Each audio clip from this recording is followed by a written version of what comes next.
एक रोज भगवान भोलेनाथ कैलाश पर्वत से पृथ्वी की ओर जाने लगे। उन्हें जाता देख माँ पार्वती बोली, भोलेनाथ आप कहाँ जा रहे हैं? मैं पृथ्वी भ्रमण पर जा रहा हूँ। मैं भी आपके साथ चलूंगी। लेकिन देवी, आप चलकर क्या करेंगी? वो मैं नहीं जानती, बस मुझे भी आपके साथ जाना है। देवी पार्वती नहीं मानी और वो भी उनके साथ चली गई। घूमते घूमते पार्वती जी को भूख लगने लगी। वो महादेव से बोली, महादेव मुझे भूख लगी है, मुझे खीर खांड का भोजन करना है। ये सुनकर वो थोड़े आगे आए। उन दोनों ने आम इंसान का भेष ले लिया। शिवजी ने एक बड़े से घर का दरवाजा खटखटाया, जहाँ से एक सेठानी बाहर निकली। कहिए क्या चाहिए? हमें खीर खांड का भोजन करना है। खीर खांड का भोजन करना है तो अपने घर जाकर खाओ, मेरे यहाँ क्यों मांगने चले आए? यहाँ क्या मैंने कोई भंडारा खोला हुआ है? ये कहकर सेठानी ने दरवाजा बंद कर लिया। कुछ आगे चलने पर उन्हें एक गरीब बुढ़िया मिली। उसने पूछा, बताइए महाराज, आपको क्या चाहिए? हमें खीर और खांड का भोजन करना है। अच्छा, आप भीतर आइए और बैठ जाइए। उन्हें अपनी झोपड़ी में बिठाकर वो रसोई में गई, लेकिन रसोई में अन्न का दाना भी नहीं था। वो बुढ़िया माई कहीं जाने लगी तब शिवजी बोले, बुढ़िया माई, आप कहाँ जा रही हैं? मैं दूध, चावल और खांड लेने जा रही हूँ। उसकी जरूरत नहीं है, आप अपनी रसोई में देखिए, वहाँ सब है। नहीं, मैं अभी रसोई से आई हूँ, वहाँ कुछ भी नहीं है। इनके कहने पर आप एक बार जाइए तो माई। बुढ़िया माई वापस से रसोई में गई, जहाँ सब सामान था। ये देख बुढ़िया माई हैरान रह गई। उसने झट से खीर बनाई और महादेव और पार्वती माता को खाने को दी। कुछ देर बाद वो दोनों वहाँ से जाने लगे। तब बुढ़िया माई बोली, महाराज, बची हुई खीर का मैं क्या करूंगी? मेरे घर में तो कोई नहीं है उसे खाने वाला। मैंने जितनी खानी थी खा ली। ये सुनकर महादेव बोले, माई, अपनी आंखें बंद करो। बुढ़िया माई ने अपनी आंखें बंद कर ली। कुछ देर बाद, अब अपनी आंखें खोल लो। जैसे बुढ़िया माई ने आंखें खोली, अंदर उसके बेटा बहू और पोते पोती थे।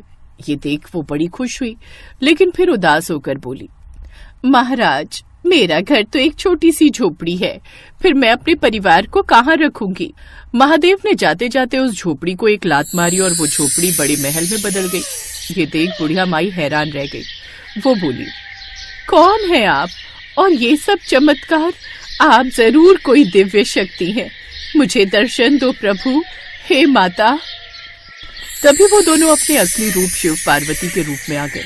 ये देख बुढ़िया माई बहुत खुश हुई। इसके बाद वो आगे की ओर चले गए। अब बची हुई खीर उसने अपने आस पड़ोस में शिव पार्वती का प्रसाद समझकर सब में बांटी।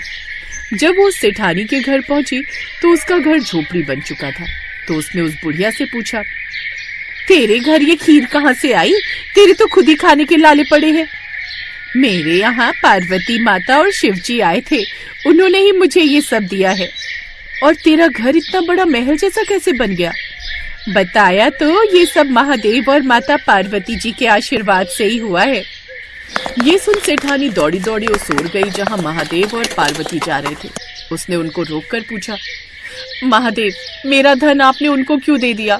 तब महादेव बोले, मैंने तो न उठाया न दिया, उसने हाँ की इसलिए उसकी हाँ हो गई, और तूने ना की तो तेरी ना हो गई। महाराज कुछ तो करो।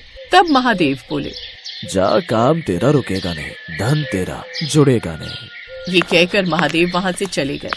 और सेठानी अब दिन रात मजदूरी करती रहती, लेकिन फिर भी उसकी कमाई कहीं न कहीं खत्म हो जाती। उधर बुढ़िया माई, जिसके पास आज तक कुछ नहीं था, वो अपनी नेकी के कारण अब काफी अमीर हो गई थी और उसके पास उसका भरा पूरा परिवार भी था, जिसके साथ वो खुशी खुशी रहने लगी।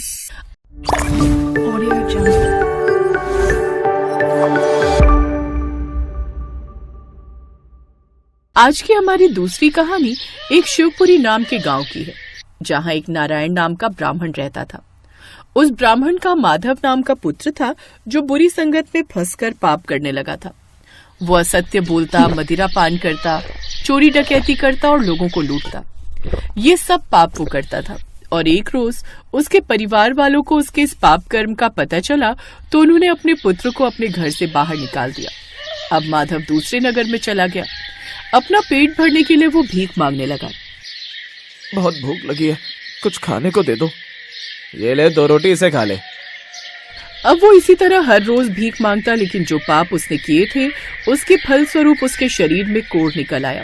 उसके शरीर के अंग गलने और सड़ने लगे, जिससे वो अत्यंत दुखी रहने लगा। अब वो एक नदी किनारे एक कुटिया बनाकर उसमें रहने लगा। एक रोज, बड़ी प्यास लगी है, नदी से मटके में पानी भर कर ले आता हूँ। अब ऐसे ही वो हर रोज करता, नदी से मटके में पानी भर कर ले आता, जिससे कुछ पानी रास्ते में एक शिला पर गिर जाता। ऐसे ही एक रोज वो जल भर कर लाया और शिला पर रखा ही कि तभी उसके प्राण निकल गए। फिर आकाश से एक विमान आया और उसमें से दूत बाहर आए। तभी वहाँ शिव दूत आए और उन दूतों से बोले, ठहरो, तुम इसे नहीं ले जा सकते। ये नर्क का नहीं बल्कि शिवलोक का अधिकारी है। इसने सारी उम्र बड़े पाप किए। इसके पाप कर्मों के फल स्वरूप इसके परिवार ने भी इसे त्याग दिया, इसीलिए ये नर्क योग्य है। हम सब जानते हैं, लेकिन इसके सभी पाप धुल चुके हैं। जाने अनजाने में ही सही इसने इस वृक्ष के नीचे दबी शिला को जला दिया। ये कोई साधारण शिला नहीं बल्कि शिवलिंग है। साथ ही इस वृक्ष के नीचे महादेव और मां पार्वती की मूर्ति भी है, जिसकी जाने अनजाने इसने पूजा की है। इसीलिए अब ये यमलोक का नहीं बल्कि शिवलोक का अधिकारी बन गया है। आज की हमारी तीसरी कहानी इस प्रकार है। एक बार की बात है, एक रोज शिव और पार्वती पृथ्वी लोक पर भ्रमण के लिए निकले हुए थे। माँ पार्वती ने देखा कि चारों ओर सूखा पड़ा हुआ था और हर तरफ हाहाकार मची हुई थी। लोगों को पानी पीने को नहीं मिल रहा था। एक बूढ़ा आदमी प्यास से तड़प रहा था। पानी, पानी, पानी। प्यास से तड़पते हुए उस बूढ़े आदमी की मौत हो गई। नहीं नहीं बाबा, आप हमें छोड़कर क्यों चले गए? हे भोलेनाथ, ये कैसी सजा मिल रही है हमें, जो पानी की बूंद बूंद के लिए भी तरसना पड़ रहा है। ये सब लोग कितने दुखी हैं, इन्हें कितने कष्ट है। फिर वो कुछ दूरी पर और आगे चले, तभी माँ पार्वती की नजर एक किसान पर गई जो कड़ी धूप में भी हल जोत रहा था। ये देख माँ पार्वती ने शिव जी से कहा, स्वामी, जहाँ मनुष्य को पीने का पानी तक नहीं मिल रहा है, वहीं ये बेचारा किसान इतनी कड़ी धूप में इतनी मेहनत कर रहा है।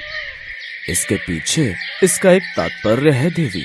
वह ये कार्य इसीलिए कर रहा है ताकि खेत जोतने की उसकी ये आदत छूट ना जाए। कैसा तात्पर्य स्वामी? उस मनुष्य को देख माँ पार्वती को उन पर दया आ गई और उन्होंने उसकी मदद करने की सोची। स्वामी, सब प्यास के मारे इतने तड़प रहे हैं, फिर आप वर्षा क्यों नहीं कर देते? नहीं देवी, अभी वो समय नहीं आया है। जैसे ही वो समय आएगा हम वो कार्य भी अवश्य करेंगे।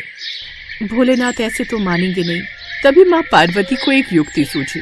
उन्होंने भोलेनाथ से कहा, स्वामी, आपने भी तो बहुत समय से अपना शंख नहीं बजाया, कहीं ऐसा ना हो कि आप भी अपना शंख बजाना भूल जाएं। तुम सत्य कहती हो देवी, हम अभी अपना शंख बजा देते हैं। कहीं ऐसा ना हो कि हम भी शंख बजाना भूल ही जाएं।